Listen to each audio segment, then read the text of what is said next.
você está ouvindo o Retina Podcast, um podcast sobre oftalmologia e longevidade saudável.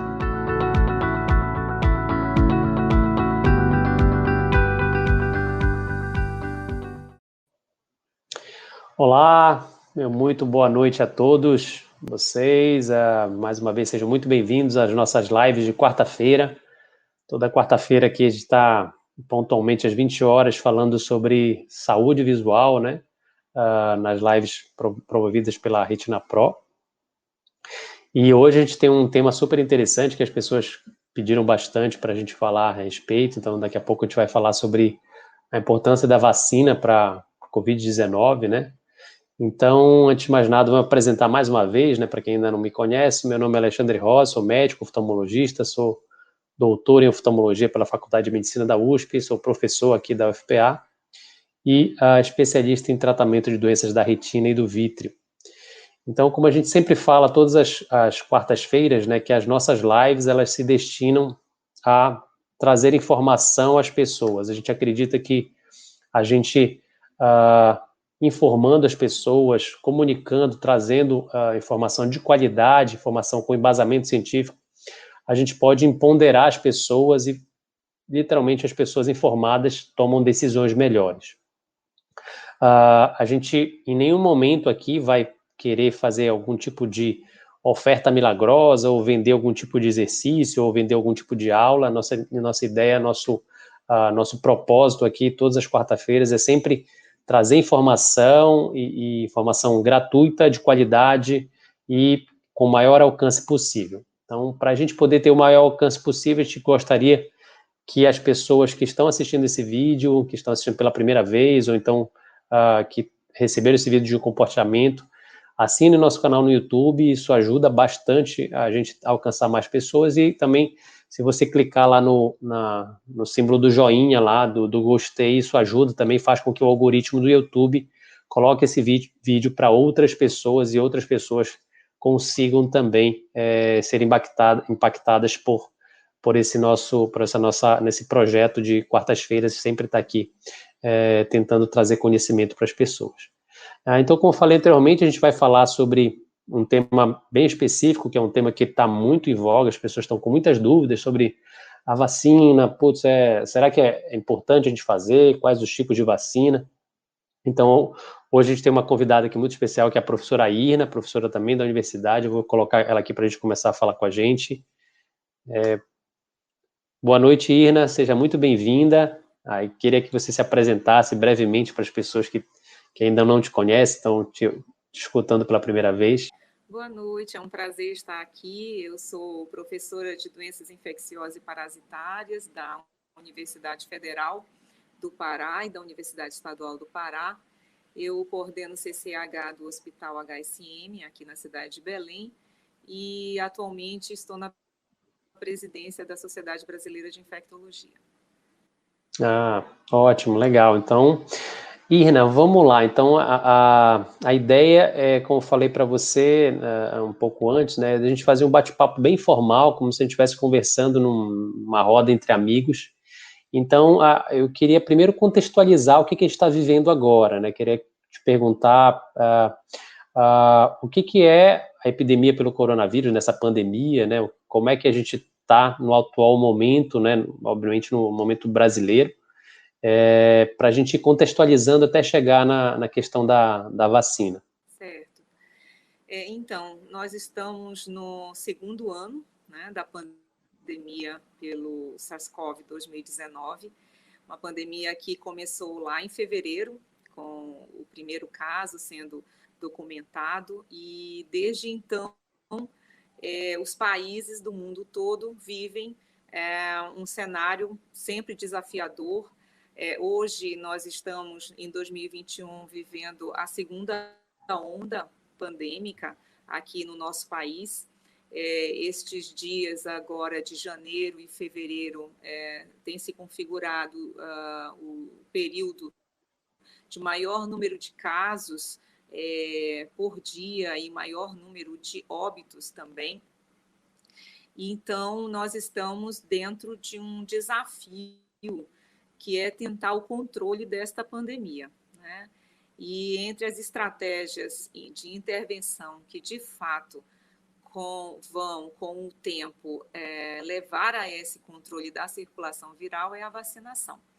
Então, hoje nós estamos apelando, né, à população que ela se mantenha inicialmente utilizando, obedecendo aquelas medidas sanitárias que estão sendo muito veiculadas na mídia, né, que é o uso obrigatório da máscara em locais públicos, o distanciamento social, mantendo pelo menos 1,5 metro entre as pessoas, e a higienização frequente das mãos, né, evitar de sobremaneira as aglomerações neste momento, porque nós mantemos as pessoas suscetíveis e aquelas de fator de risco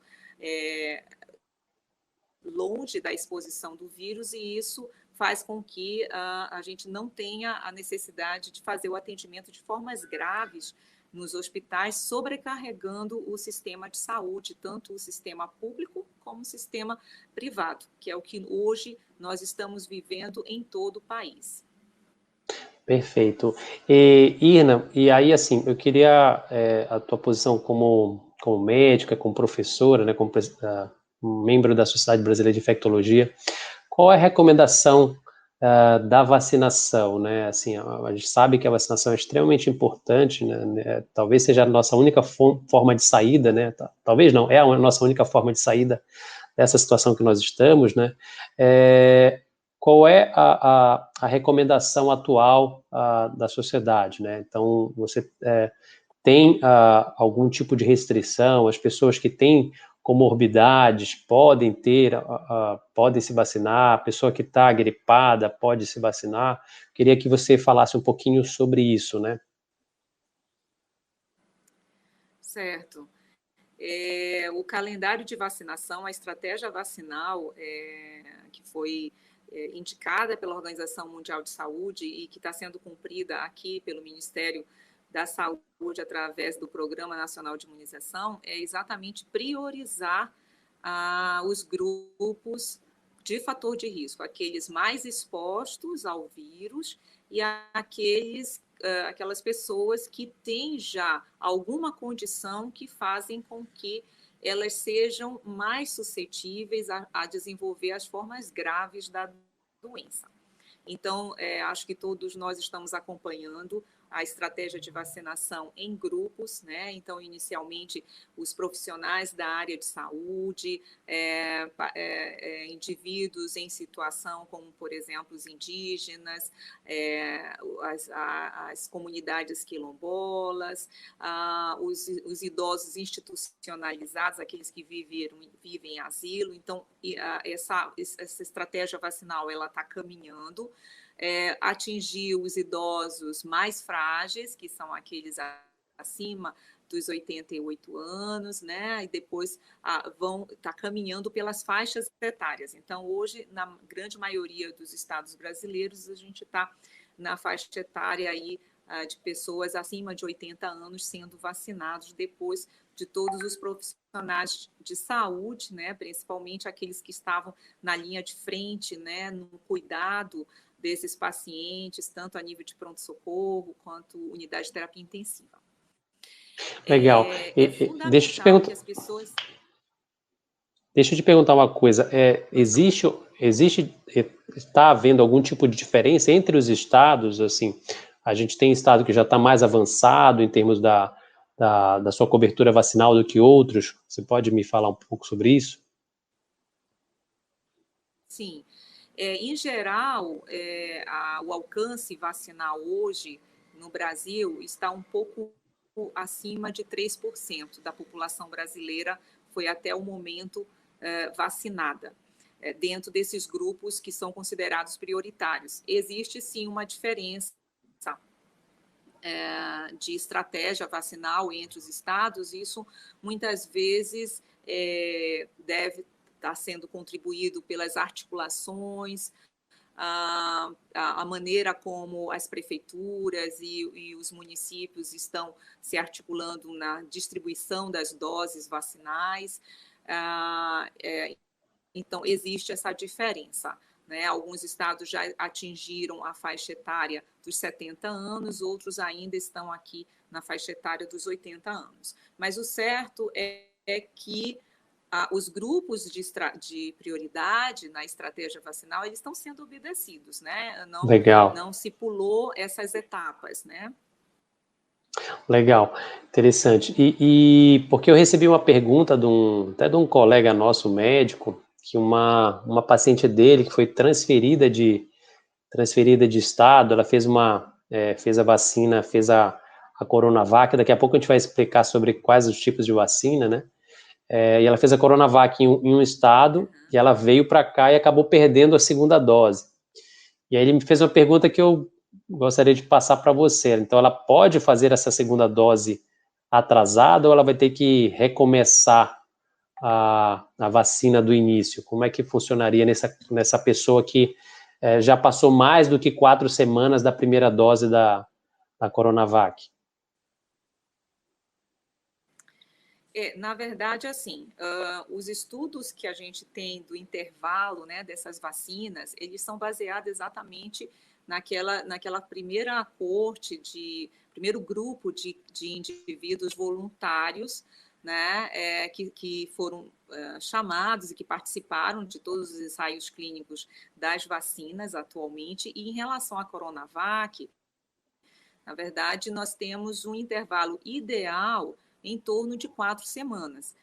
Nesse caso, ela poderia fazer a vacinação e depois, na verdade, sendo orientada de uma forma bem adequada, fazer a realização de um teste, por exemplo, para a identificação dos anticorpos neutralizantes contra a proteína spike, por exemplo, anti-S, isso de acordo com a especificidade e a disponibilidade desses testes na cidade onde ela se encontra.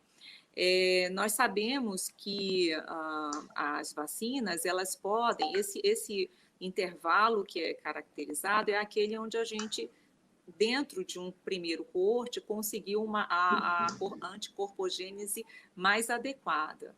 Porém, pode ser que intervalos um pouco maiores, ela também consiga atingir. Aliás, na verdade, muitas vezes, intervalos acima de 4 semanas para a Coronavac, teve um booster de anticorpogênese, quando se estratificou, até mais interessante. Porém, do ponto de vista operacional, e aqui a gente está falando em estratégia vacinal de uma forma nacional, né, do ponto de vista operacional, são determinados esses intervalos para que, de um modo geral, nós tenhamos o alcance da maioria das pessoas, e essa vacina não tenha falha no sentido de, não recebemos o lote, não calculamos e deixamos uma parte da população sem a vacina.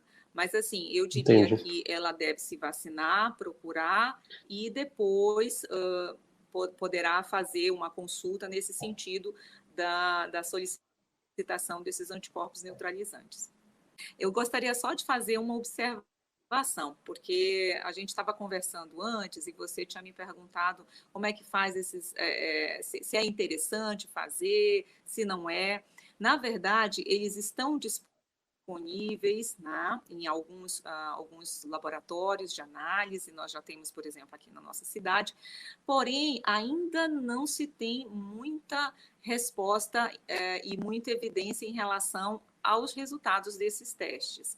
Então, assim, como nós não temos ainda estudos que mostram se a presença de anticorpos neutralizantes, de fato, é igual à imunidade, ou a ausência dos mesmos significa não imunidade pela vacina, porque nós já vimos que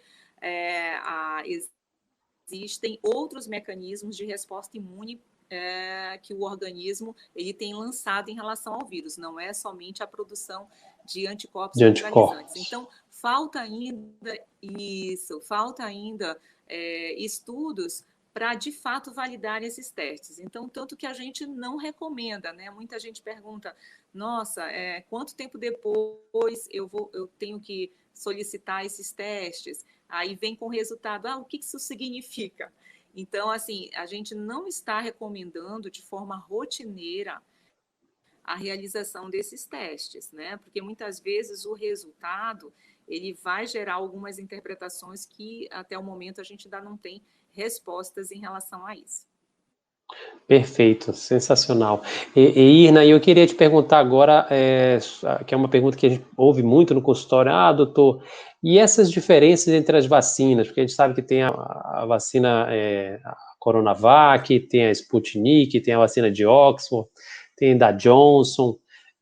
Tu podia dar uma pincelada, assim, esclarecendo sobre elas, rapidamente, assim, dizendo qual a diferença entre uma e outra, quais que vão estar disponíveis no nosso Programa Nacional de Imunização, né? A gente já teve hoje uma perspectiva de liberação das empresas privadas para comprarem também vacina, elas vão poder comprar outros tipos de vacina ou só as aprovadas pelo Ministério da Saúde? Como é que está isso? Então, em relação às vacinas, né? Hoje, comentando as principais, começando com aquelas que nós estamos atualmente utilizando na nossa estratégia vacinal, a Coronavac ela é uma vacina que utiliza o vírus inativado. Então, o vírus na sua completude, só que de forma inativada, é um vírus morto. E essa metodologia ela é muito utilizada, uma grande parte das nossas vacinas que nós utilizamos, de calendário vacinal infantil, adulto, utiliza essa metodologia. A Coronavac, ela tem uma eficácia um pouco maior que 50%. Eu até me lembro do dia em que o Ministério da Saúde fez a autorização, a Anvisa, na verdade, junto, liberou essa vacina, né? Então, todos comentaram, nossa, 51, tantos por cento que bateu assim na meta, na verdade, para ser liberada. Mas, de fato, essa eficácia significa que uma pessoa que faz a vacina a vacina da Coronavac e faz a exposição ao vírus, ela, em metade dos casos, ela não vai fazer a infecção. Uma outra metade, ela vai fazer a infecção, o organismo vai ter resposta a esse vírus. Porém, em mais de 70%, se ela fizer infecção, vai ser apenas formas leves e moderadas da doença.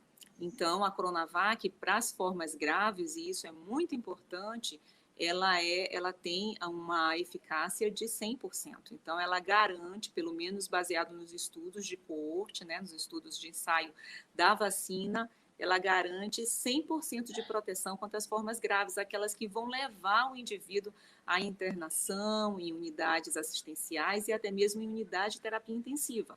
Então, ela vai evitar a evolução da necessidade do paciente ficar com um tubo, né, ventilado dentro de uma unidade de terapia intensiva, formas graves da doença. Então, assim, essa eficácia dos 51%, ela é somente em relação à questão da exposição. A AstraZeneca, Oxford, por outro lado, ela já utiliza um outro método, que é a do vetor, né?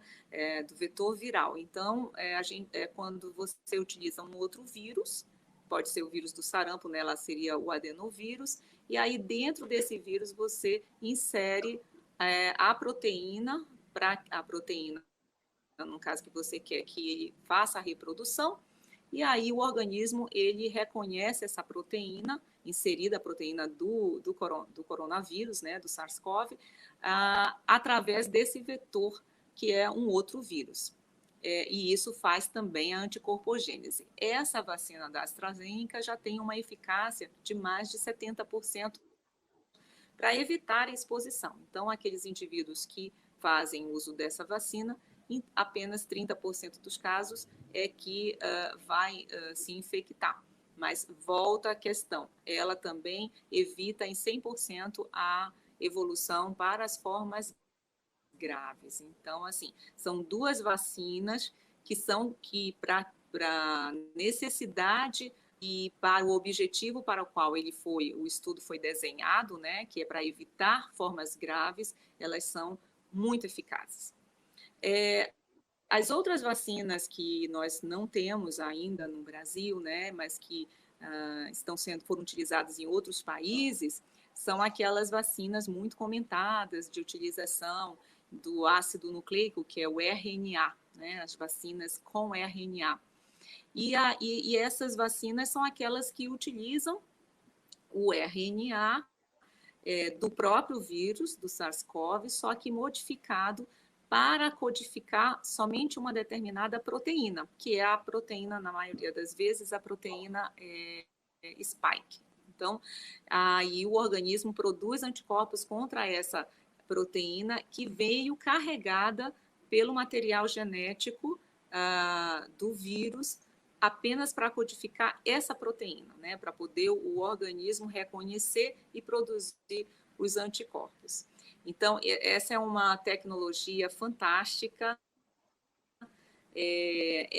Só para vocês terem uma ideia, isso não foi construído, nem se trabalhou nesses ensaios neste último ano. Isso já era uma tecnologia que já vinha sendo trabalhada para outras vacinas, né, pelas experiências lá dos outros coronavírus, do SARS-CoV, asiático, do oriental, do MERS. Então, assim, já se estava trabalhando nessa plataforma, e aí no momento em que nós tivemos a demanda da vacina, essa plataforma ela passou a ser desenvolvida no sentido de ser deslanchado a vacina, né? Mas ela já estava muito bem estudada, e graças a Deus conseguimos 2 vacinas através do RNA mensageiro, utilizando essa tecnologia do RNA, que é a Pfizer e a vacina da Moderna, né?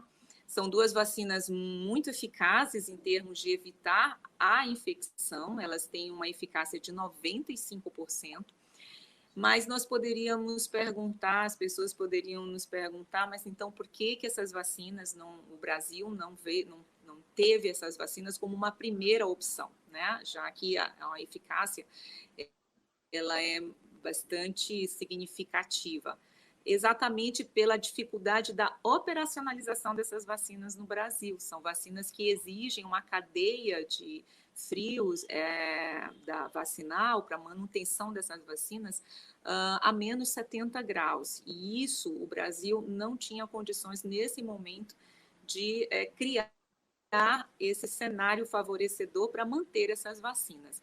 Enquanto que as 2, Coronavac e AstraZeneca, já são vacinas que utilizam a nossa mesma cadeia de frio, que é entre 2 e 8 graus de temperatura para manutenção delas. Então, isso veio facilitar, e é exatamente essas vacinas que a gente está conseguindo capilarizar pelos nossos municípios, né, que já tem essa cadeia exatamente montada pelo Programa Nacional de Imunização.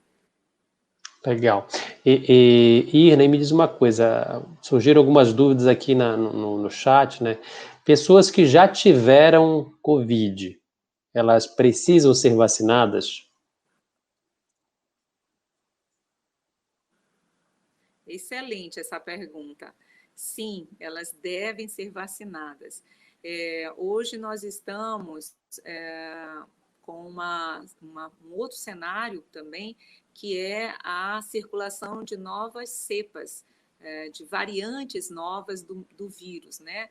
Uma situação que já era esperada, isso não surgiu como uma novidade, né?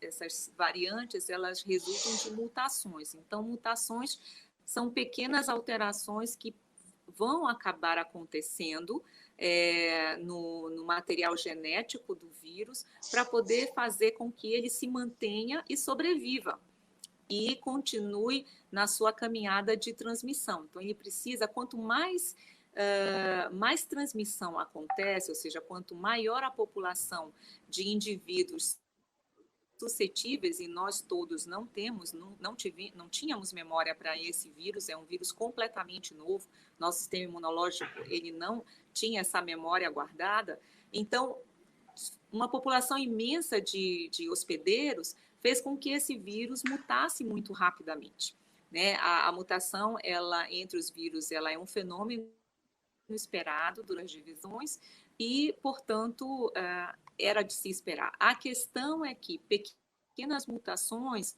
não alteram tanto a patogenicidade, a virulência do vírus. Porém, mutações acumuladas e em determinadas regiões do vírus pode sim torná-lo mais transmissível, que é o que está acontecendo com essas novas variantes que a gente ouve falar. Variante lá do Reino Unido, variante da África, essa nossa variante que foi descrita em Manaus. Então, são vírus diferentes, é o mesmo vírus, porém com uma roupagem diferente que faz com que ele se torne mais transmissível. Então, voltando à pergunta, eu fiz uma infecção inicial lá no início de 2020 ou agora da Covid-19.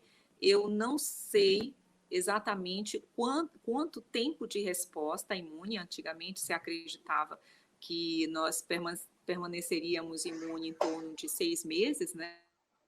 Que era mais devido à Covid, quando começaram a ter a notificação, né? A publicação dos primeiros casos de reinfecção. Mas hoje, com essas novas variantes, não sabemos, então, qual é o período em que o organismo da gente está protegido. Então, assim, independente de eu ter feito a infecção antes, eu preciso e devo me vacinar. Agora, a pergunta é, quanto tempo depois eu posso me vacinar? Então, se a infecção foi recente, nós estamos, a sociedade, né, o Ministério da Saúde e as sociedades, a Sociedade Brasileira de Imunização e o próprio ensaio clínico, né, os informes técnicos das vacinas, recomendam em torno de 4 semanas a partir do início dos sintomas. Então, 4 semanas depois que eu iniciei o quadro, depois de recuperado, eu posso já receber a dose da vacina. Legal. E, Irna, bom, tem algumas pessoas perguntando aqui a respeito de contraindicações. Existe alguma contraindicação ou relativa ou absoluta para o uso da vacina? Uma pessoa que perguntou, a Suzana até perguntou sobre uma doença ocular que ela tem, obviamente a gente sabe que não tem relação, mas existe alguma condição que a pessoa, olha, esse grupo de paciente aqui deve evitar fazer a vacina?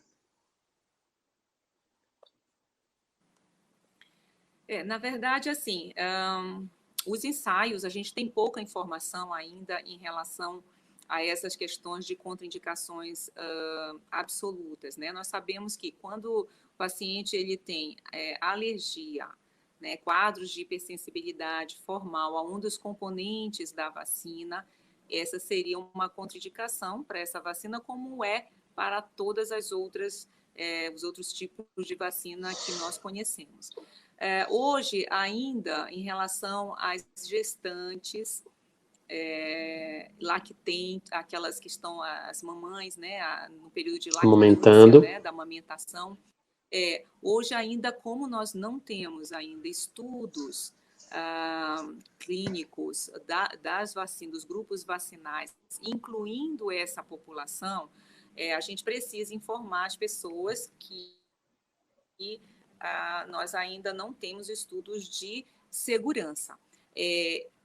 Há uma tendência da gente indicar essa vacinação quando, por exemplo, nós temos profissionais de saúde que estão gestantes. Então, aquele profissional de saúde que ainda estaria, de alguma maneira, em atendimento, né, onde você tende a fazer um balanço entre o risco dele ficar sem a proteção e a questão do risco para o binômio mãe-filho, né, risco-benefício aí, a gente muitas vezes tem indicado, e existem profissionais de saúde grávidas que acabaram optando uma escolha pessoal pela vacina.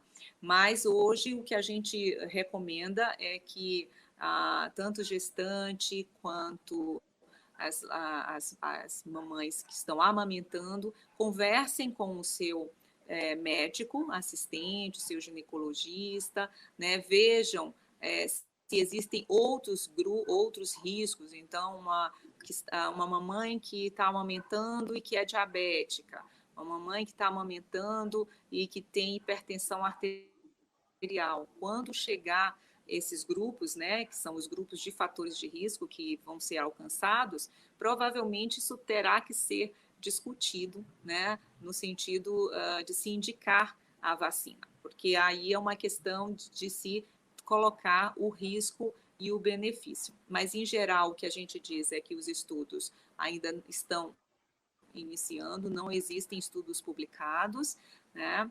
E em relação às outras doenças, hoje as sociedades todas, sociedade de oncologia, vem colocando de uma maneira bastante objetiva, clara, deixando claro que a necessidade dos pacientes fazerem a vacina, desde que não estejam num período de imunossupressão, né, do uso da quimioterapia ou de outras drogas imunossupressoras. Então, a indicação dos pacientes com fator de risco, mesmo aqueles pacientes oncohematológicos, oncológicos, pacientes portadores de doença autoimune, as sociedades elas têm se posicionado que o paciente deve conversar com seu médico apenas para deixar bem claro a questão do período, né, o tratamento, né, se ela está em franca imunossupressão, precisa aguardar,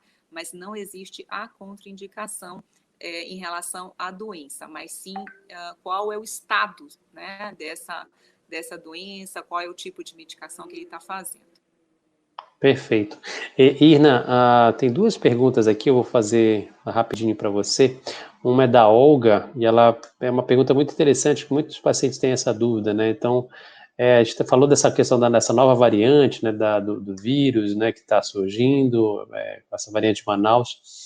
As pessoas que estão se vacinando hoje, né, elas vão ter algum tipo de proteção, né? A vacina, ela vai cobrir essa variante? Isso é uma pergunta que ela estava fazendo aqui. É eficaz para isso? Como é que tu enxergas isso?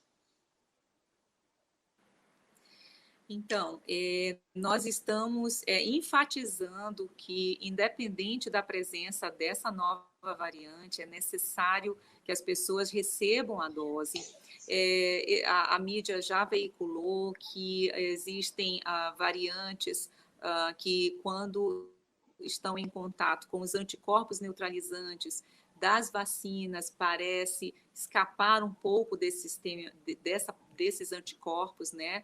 Porém, nós sabemos, e é nisso que a gente faz a recomendação, que a resposta imunológica contra o vírus, ele não passa somente pelos anticorpos neutralizantes. Então, a vacina, ela estimula a produção de anticorpos e também faz o interfaceamento aí com outras respostas imunes que o organismo humano tem em relação ao vírus, né? Então, essa conversa da resposta imune celular com a resposta imune humoral, que é a produção de anticorpos, então tem uma conversa bastante particular aí entre as duas imunidades, que pode ser que não seja exatamente apenas a questão da produção de anticorpos neutralizantes. Então, independente desses estudos que mostram uma redução da eficácia, nós queremos crer que essas vacinas, elas protegem o vírus.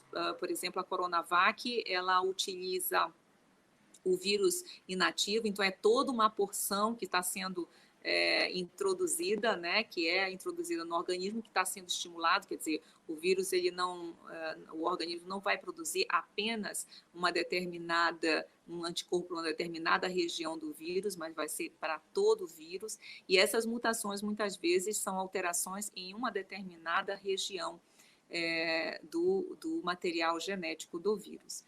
Então, tomem a vacina, hoje não tem essa questão, a gente crê que haverá a imunização. E uma outra coisa é que, assim, nesse momento que a gente está conversando, existem inúmeras frentes, né, de trabalho na questão de novas vacinas, e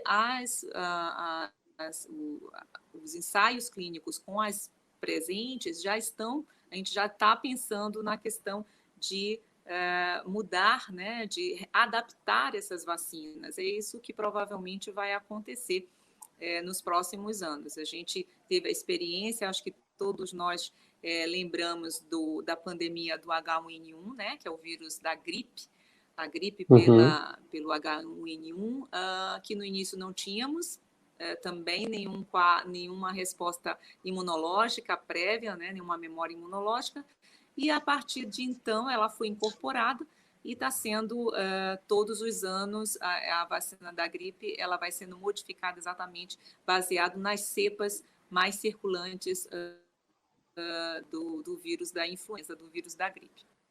Então, provavelmente o que nós vamos ter, né, que você está querendo falar, é que a vacina do SARS-CoV vai ser, do Covid, né, vai ser algo que vai ser incorporado no calendário vacinal. Todo ano a gente vai ter que fazer junto com as vacinas da gripe. Provavelmente a gente vai ter isso todo ano.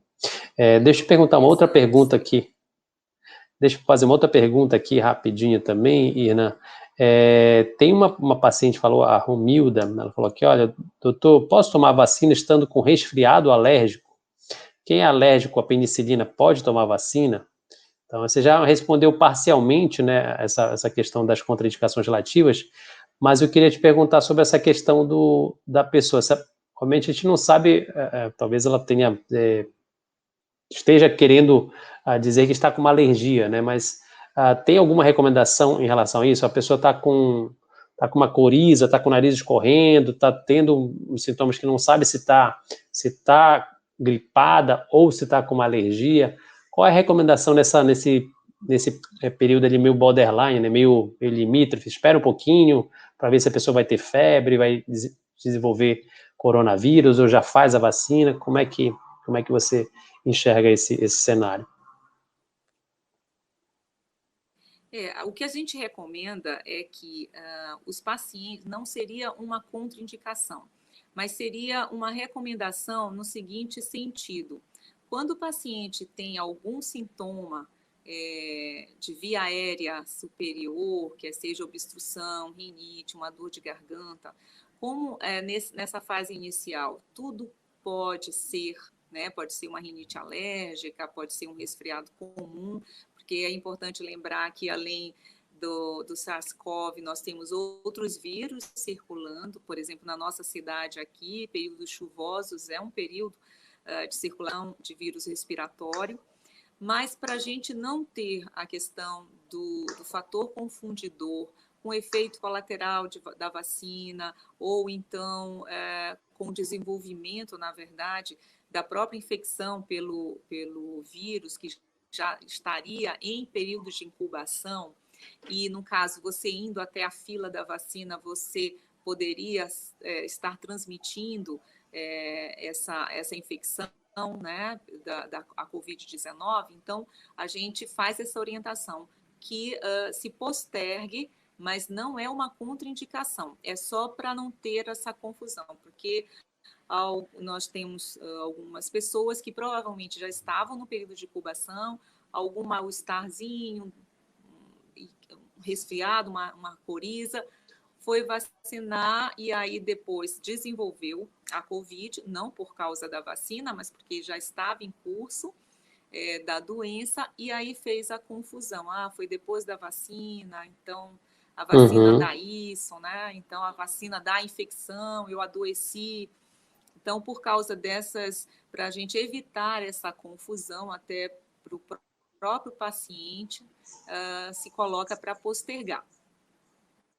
Perfeito. E a gente está chegando aqui aos a confirmação ou não, né? Se ele está com Covid ou não, né? Perfeito.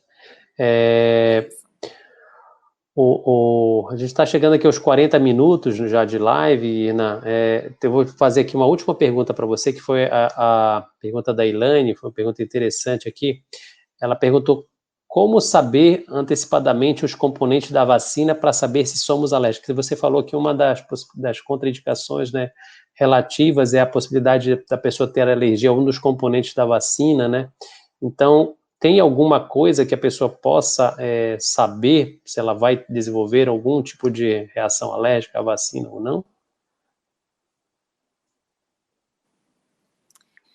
Aquelas pessoas que, de alguma maneira, já apresentaram história de alergia, alergia já a componentes de vacina, outras, né?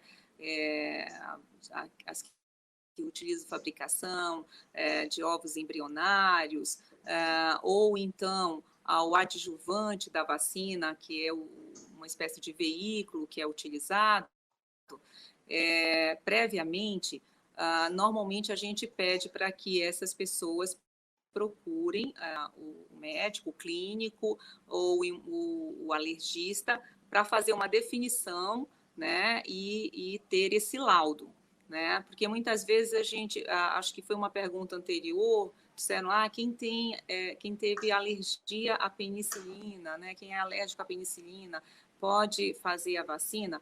Nesse sentido, a gente não existe relação. Então, você poderá fazer. Você pode consultar nos próprios sites do Ministério da Saúde os componentes, né, verificar, e é sempre importante ter uma consulta com um clínico, né, ou com um alergista, porque muitas vezes o paciente diz assim, não, eu sou alérgico, muito alérgico, mas o que é o muito alérgico? Então, aí o médico ele consegue conversar e definir e ter, inclusive, um laudo médico que é importante nesses casos. Sensacional, ótimo. Foi sensacional, Irna. Eu queria que você deixasse uma última orientação aqui para as pessoas a respeito da importância da vacinação, para a gente poder ir se despedindo. Já estamos aqui com 42 minutos. Queria que você deixasse sua mensagem final aqui para as pessoas. Então, eu gostaria de aproveitar esse momento e enfatizar a importância da estratégia vacinal, né? Então, os grupos que estão sendo chamados, que estão sendo os grupos prioritários, todos devem se vacinar. As pessoas que convivem com esses indivíduos, né, que são os nossos avós, a gente precisa estimulá-los, precisa dizer que eles, de fato, vão ter a proteção adequada contra as formas graves. É importante também chamar a atenção que, mesmo tendo recebido as 2 doses da vacina, nós precisamos manter ainda o uso da máscara obrigatório, né? Algumas pessoas já me disseram, doutora, eu já tenho a 2ª dose, né? Estou com 2 semanas, já tenho os meus anticorpos. Aí eu digo, parabéns, você já está com a sua anticorpogênese, está protegida contra as formas mais graves, porém, nós ainda podemos transmitir o vírus, porque nós talvez façamos uma exposição, uma forma que vai passar desapercebida, bem leve. Se a gente retira a máscara, a gente vai transmitir para quem ainda não foi vacinado, para quem ainda tem risco de desenvolver, inclusive, forma grave. Então, assim, vamos caminhar com a vacinação, atendendo às demandas, né, indo até a nossa vacina, pedindo para que e esperando que as nossas instituições governamentais promovam uma aceleração dessa vacinação para que a gente alcance a nossa meta vacinal e, enquanto isso, manter o uso obrigatório da máscara, distanciamento entre as pessoas, evitar a aglomeração e a higienização das mãos. Sensacional, Irna. Dá para a gente ficar 1h30 aqui batendo papo. O papo ele vai passando rápido que a gente nem sente, né? Foi sensacional. Queria te agradecer por estar aqui hoje à noite com a gente. Vou tirar você aqui para dar os últimos recadinhos. Até daqui a pouquinho. Até. Muito obrigada a todos. Tenham uma boa noite. Então, pessoal, espero que vocês tenham gostado. Um tema que está bem se falando bastante sobre isso, né? Acho que é importante a gente informar vocês da importância da vacinação, né, para todos.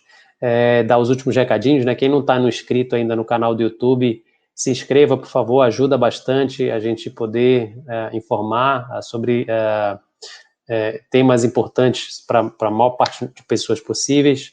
Clica lá no joinha, isso do símbolo de gostei, porque isso ajuda a gente também, o algoritmo do YouTube, a espalhar esse conteúdo para mais gente. Ok? Até mais, pessoal.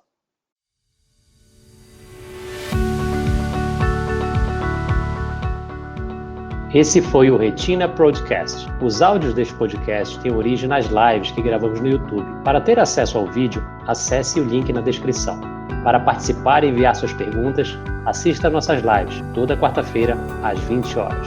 Até o próximo episódio.